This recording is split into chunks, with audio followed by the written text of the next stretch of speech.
Hello and welcome to our new online series, a Birds of Poole Harbour lockdown project that looks to showcase some of the local birding gems here in Poole. I'm going to be using footage from our archives as well as capturing stuff on my daily exercise like I am today to hopefully help us through this difficult time.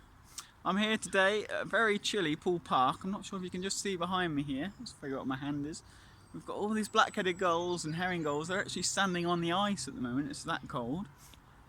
Poole Park's located in the heart of town, and it's really easy to observe some of the resident species like coot, tufted duck, greylags.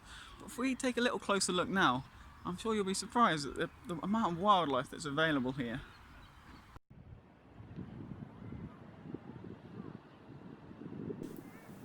Winter provides the most variety, as wanderers from the harbour seek sanctuary on Poole Park's shallow and sheltered lakes.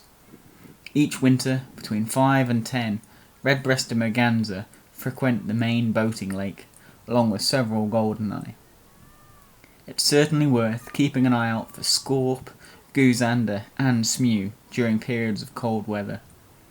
The lakes attract 2, even 3 kingfishers each winter, and along with Hulls Bay, there's probably no better place in Poole Harbour to try and look for these gorgeous little birds on a cold winter's day.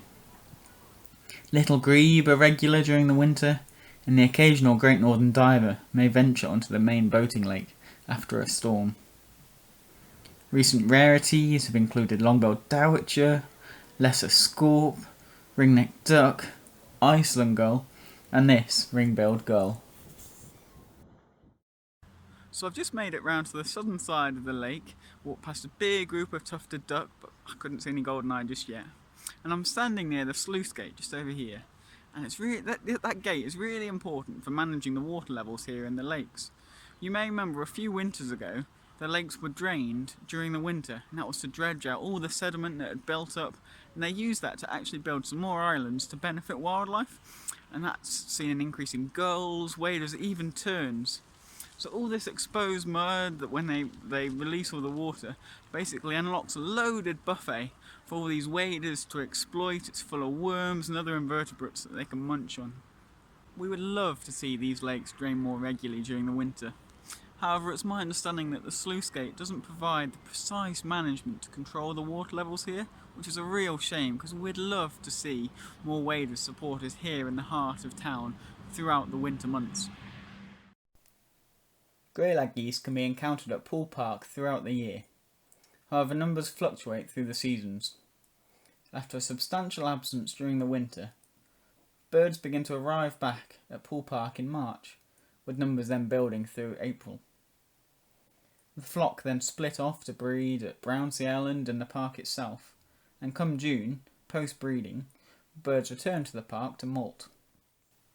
A recent colour-ringing project is looking to shed some light on the currently unknown overwintering sites of our Poole Park greylags.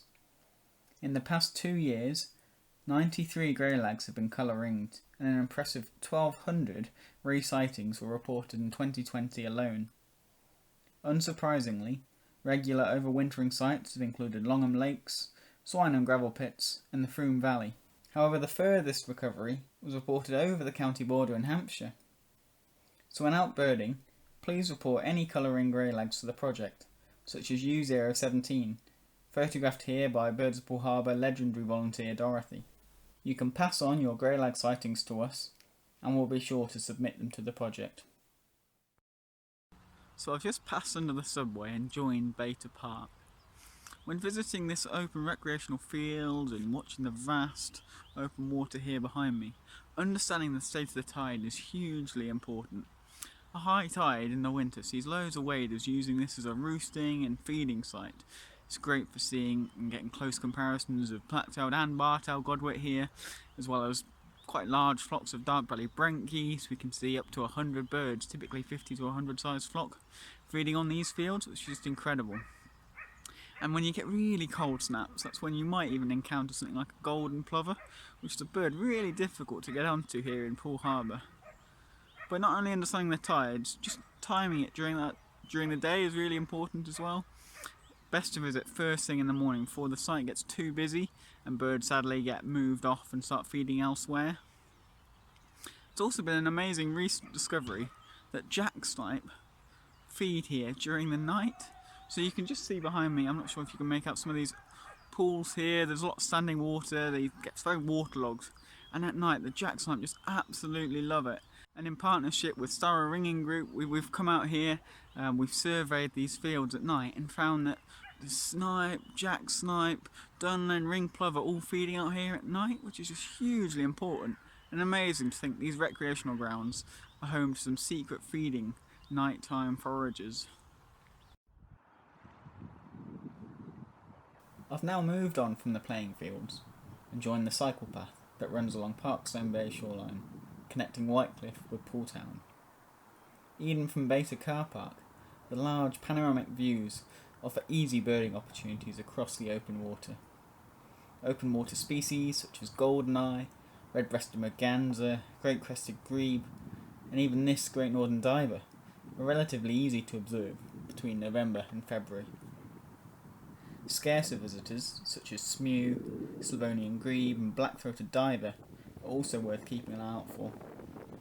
During strong southwesterly winds, Beta becomes an excellent sheltered spot for many of our winter visitors, so it's worth checking the playing fields during a strong gale for waders, gulls and even overwintering sandwich terns. Black redstarts sometimes overwinter towards the western end of Beta, near Fisherman's Dock, and while rock and meadow pipits are more common on the fields during the winter, scrutinising each bird may even reward you with a water pipit. So we hope you enjoyed our first episode of Lockdown Birding with Birds Poole Harbour. Connecting with nature is a hugely important way of maintaining mental well-being and staying positive during this really difficult time. And who knows, hopefully this has inspired you to go and check your local patch. With right-fronted geese through the harbour in recent days, common sandpiper at Holes Bay, who knows what's hidden on your local patch right now. Well, I'm off to cycle back up Constitution Hill. Wish me luck and see you next week.